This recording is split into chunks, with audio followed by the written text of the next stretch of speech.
What's going on YouTube? Welcome back to the channel. Today I want to show you guys how to use Ozone 9 to your advantage when mix and mastering your tracks and how to reference other tracks to make sure your track is on par.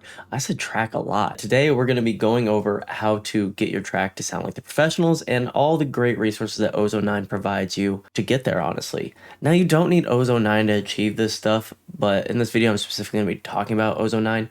Normally I just use span and my insert loudness meter of your choice. I use Swiss Army just because it's really quick and it's right in the bottom as always. You can use any of these things I'm about to show you. So that's what the video is about today. But first, I want to tell you guys a couple things that's coming down the pipeline. First of all, this is going to drop probably midweek. This is randomly a Sunday night, October 23rd. I was doing this and I thought this would be a really cool video idea. So this is just kind of off the top of the dome. Two, me and Kuru, the guy that did the collab pull up and we did the project breakdown, which if you haven't seen that, it has so much info and a ton of resources for you guys as far as samples and racks and all that. So go check that out. I'll pop that up there. It's super in depth. People really like the feedback in that video. We're dropping a Halloween edit that we made and it went off. I'm going to show you guys a sneak peek of the Halloween edit that's going to come out this Wednesday before we drop it live from the show, and then we're gonna get into the video. So if you're not interested in it, it'll be a free download. But if you don't wanna check it out, then just skip to the time notation I put up here.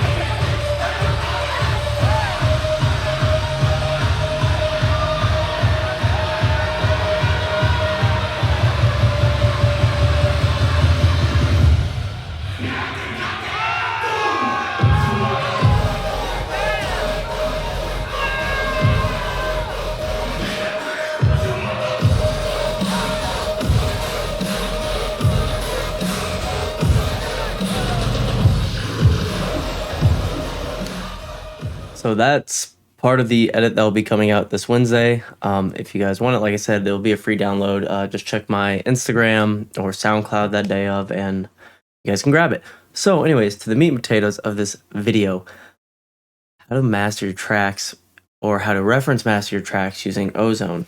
Now there's a couple different ways to use it. First of all, you need Ozone 9. I don't know about 8 or any of that stuff. I just have 9, so I'm just speaking for strictly Ozone 9.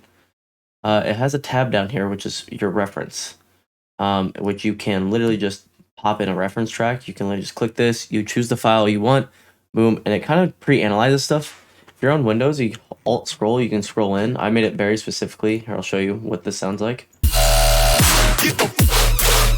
I wanted specifically the drop, because that's what I wanted to reference, was the drop specifically. So I did that. Fight Milk as well for company. And you can go in and, build stuff. You can type whatever you want. It kind of just labels how it wants, and things like the chorus and stuff, or like intro, outro is A, and it picks up on similar behaviors. So it's really cool. I'm gonna use name drop for this because it's more accurate to my drop, which is the drop I worked on stream like a couple months ago. How do we use it? First of all, there's a couple things you can do. One thing that I like to do, and I'll show you here, is you can see there's two different waveforms. Yours, whoever the non-reference track is always going to be up front, the brighter one. And one thing that I learned from the actual Ozone video a while back was I can turn up the average time. So unlike my span, which is in real time that you guys know, I want a little more average here because I want to kind of see a curve. I'm not really caring if a sub is bouncing a little more because their basses are moving a little quicker. I want to see how the general curve is. You can also do a third octave depending on how you like to look, and I'll show you this. It kind of does like pillars instead of a waveform, so it looks like this. So whatever you like. I'll keep it like this for now. Why not? Another thing you can do as well is gain matches. So if the track is quieter than yours, then you can actually go in and gain match your thing. But the loudnesses of my master are pretty close to industry standards in this instance, so I don't need to do that. Cool thing about Ozone as well, by the way, on my master, I have everything off. Irrelevant, irrelevant, irrelevant. Just the Ozone reference, my loudness meter, and span. But if you don't have your loudness meter, what you can do is right here, you can actually see the loudness. So right now it's the loudness of my track, even though we're playing their track. This is the loudness of my track right here.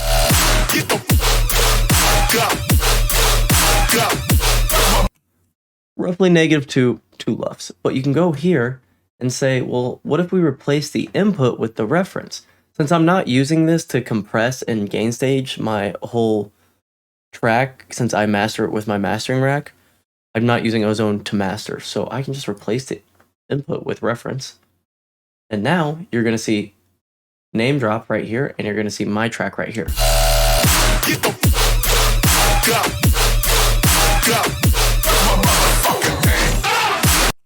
So you can see they're pretty close. It's like negative 1.6 for them averagely. It goes a little bit up, and mine's going a little bit down because there's a little more push and pull in my track instead of constant noise, but it hits roughly like negative 1 point. So I can even push my track, is what I get from this already, right? So that's the first thing. Really cool. You can look at your EQs, like I said, just kind of.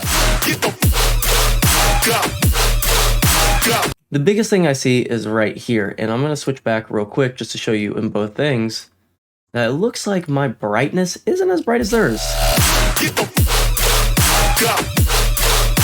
By a tad bit, right? That's the biggest thing that sticks out to me. Everything else kind of looks like it's moving together. I'm going to go back over to the 1/3 octave real quick.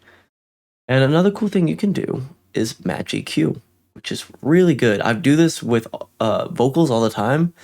I never thought about doing it on my master until I was like looking at this drop down, and I was like, oh wait, they have match EQ. So thinking outside the box, which I already kind of did this. And just to show you guys what you would do is you would capture your reference. So you choose the reference you want. I have name drop. You make sure this is on.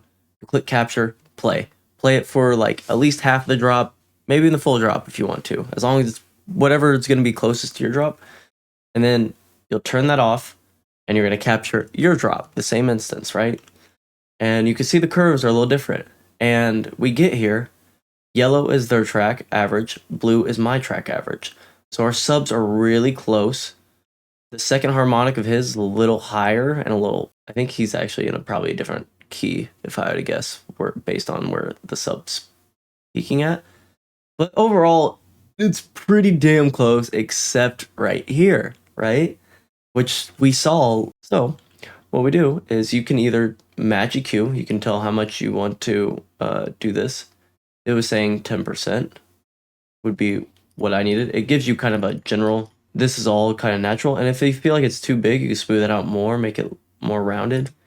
And honestly, like looking at this EQ curve, these are such similar tracks. Like this, in my opinion, my mix is good here. Like there's nothing that's really kind of out and about. I'm smoothing it a ton, but even if we go really low, like this is such hairpin stuff. Nothing's really out of place besides my high end.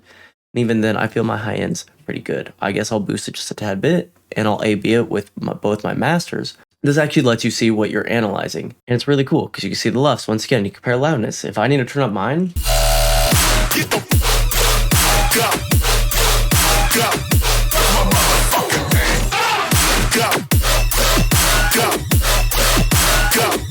see, that was, wait, I don't know how much I gained up. Oh, okay. So let's do like a decibel. Even a decibel is too much. So I'm within a half a decimal of their loudness, which is super good because this is the Excision and Woolly. And mine, I'll play a little snippet.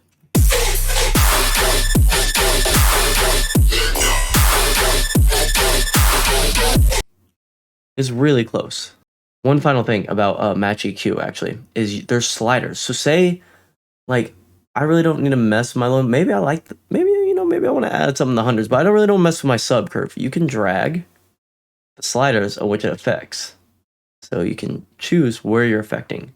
So I really just wanted to get maybe like that little bump, and right here, boom, now I'm good. Or if I didn't want the high end, just wanted that, boom. It's super nice. You can also do imaging if you want. But one thing I like to do, rather than using this imager, because it's really weird, let me show you real quick, that you can't, unless I'm missing something, which I haven't seen, you can't really get rid of your reference, and there's just like really dark, unless I'm really messing up something here. I don't think I am. So if you have a track, you're not going to be able to see yours over theirs. However, the thing about span being at the end of your chain here is you can literally do this.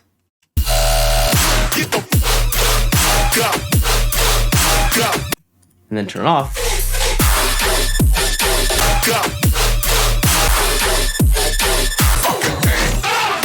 So you can just literally check it by just A being your reference right here, and it's super convenient. That's as simple as it is for Ozone. You can check your EQ, you can check your loudness. If you have span, which is free, and on my settings, which if you don't know, I'll display them again. It's just your average time down low, go to your sides, same thing, down low. That way it's in real time. And then make sure you're in presets. I go to mid side, click your mid side first, then you'll go to the cog wheel, turn it down, and then I just change it to blue, because I like blue over the green. And that's how you'll see stuff in real time. Yeah, and then this can check your width, technically. Like how, are you as mono compatible as them? Or if you see more phasing, then that's an issue. For example, I can phase a little more real quick, just for learning purposes. I guess I already have utility, but fuck it. So let's say, it's a little wide. Okay, let's keep bass mono like we are, but we're pushing our mix really wide. So if we're looking at my mix now, if you don't know, the red is phasing, so if I was comparing that with the reference,